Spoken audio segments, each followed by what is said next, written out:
Leo loved exploring dark, forgotten places. His grandma's dusty old attic was his absolute favorite spot. Sunbeams, thin as threads, cut through the gloom. Dust motes danced wildly in the single ray of light. Ancient boxes were piled high, reaching for the shadowy ceiling. What forgotten secrets did they hide inside their cardboard walls?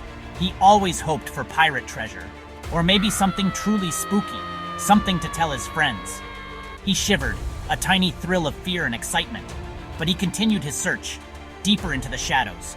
This was always a grand adventure for him. He squeezed past a broken rocking chair. It creaked eerily. He ignored it. His eyes scanned every corner, every cobweb-draped shape. Then he saw it. Tucked beneath a pile of moth-eaten blankets was a long, flat box. The blankets smelled faintly of lavender and decay. The box itself was made of dark, heavy wood. Strange, tarnished metal clasps held it shut. They looked like tiny, sleeping snakes. He felt a strange pull towards it, a curious hum in the air. He had to know what was inside. He just had to. With trembling fingers, Leo reached for the clasps. They were cold and very stiff. He grunted with effort, trying to pry one open. It wouldn't budge. He tried the other one. Same result.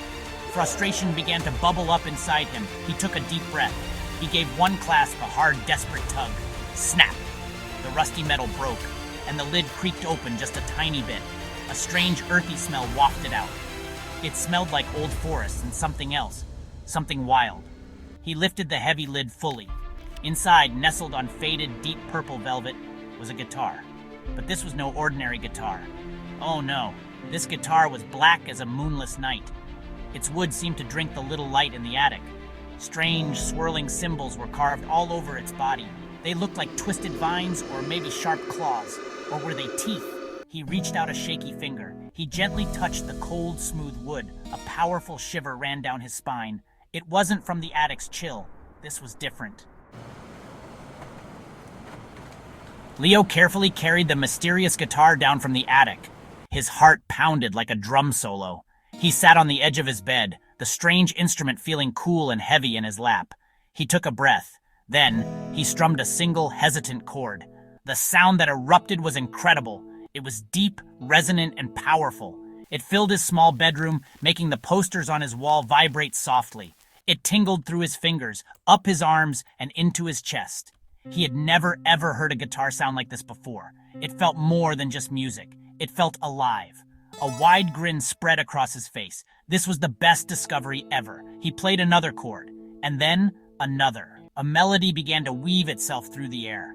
It was a wild, thrilling tune, full of energy and a hint of something untamed. His fingers seemed to know exactly where to go on the fretboard. They danced over the strings with a life of their own. He closed his eyes, completely lost in the powerful music. The music grew louder and louder still. The whole room seemed to throb with its rhythm. He felt a strange energy coursing through him, an exhilarating power he'd never known. He felt like he could play forever. Suddenly, a strange, prickling sensation started in his fingertips. He glanced down, still playing. His fingernails. They looked different. They were growing longer, right before his very eyes, and thicker and sharper. They were turning into tiny, gleaming claws. A gasp caught in his throat. He tried to stop playing, to pull his hands away, but he couldn't. His hands were glued to the guitar, moving on their own accord. The music kept pouring out, faster now, more frantic, almost desperate. What was happening to him? This was impossible. Then an awful itch began to spread up his arms. He risked another look. Tiny dark green scales were pushing through his skin, like fish scales, but harder, tougher. His heart hammered against his ribs like a trapped bird. Panic, cold and sharp, stabbed through him. This wasn't right. This was a nightmare. The wild music swirled around him, a dizzying vortex of sound. It was changing him. He opened his mouth to scream for help, but only a low, guttural growl escaped his throat, a sound he didn't recognize. This guitar was not just old, it was ancient.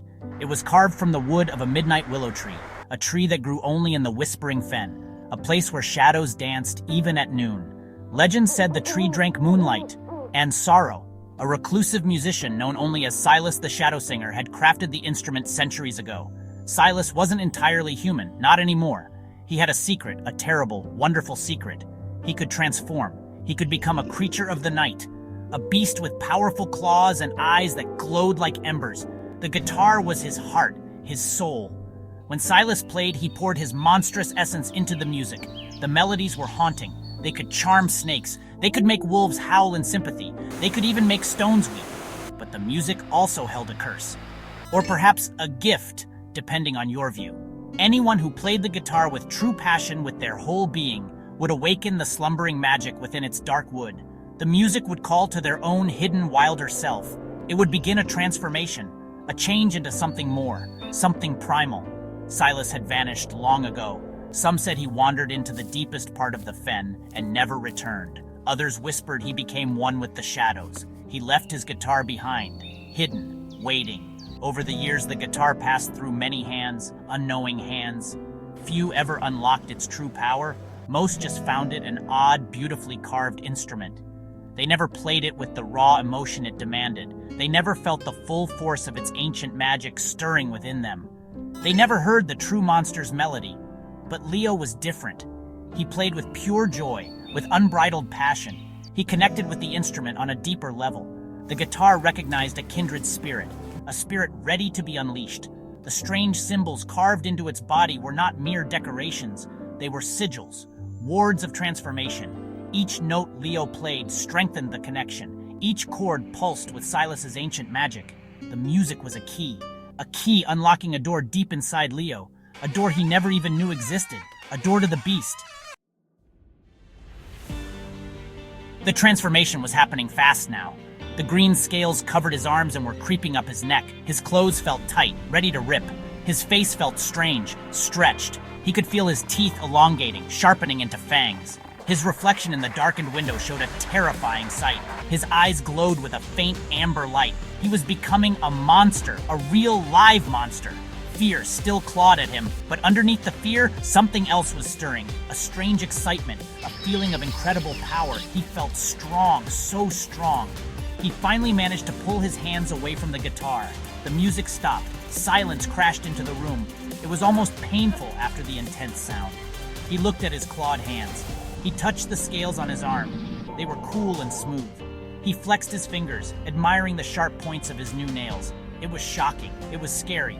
But it was also kind of amazing. He felt a raw energy thrumming through his veins. The world looked different, sharper, more vibrant. His senses were heightened. He could hear the ticking of the old clock downstairs, louder than ever. The guitar lay on the bed. It seemed to hum softly, expectantly. What now? Could he change back? He didn't know. He didn't even know if he wanted to. Not completely. Part of him, the monster part, felt right. He picked up the guitar again. It felt comfortable in his monstrous grip. He tentatively strummed a chord. The sound was even richer now, deeper, more powerful. It resonated with the beast he had become. He wasn't just Leo playing the guitar anymore. He was something new, something more. He knew his life had changed forever. He couldn't just go back to being ordinary Leo. Not after this. What would his grandma say? What about school? A thrill, part fear, part anticipation shot through him. This was bigger than any attic adventure. This was a new song beginning. His song. He looked out the window at the moon hanging in the dark sky. Maybe Silas wasn't the only shadow singer anymore. Maybe it was time for a new monster musician to play his tune. He grinned, a wide-fanged grin. The night awaited,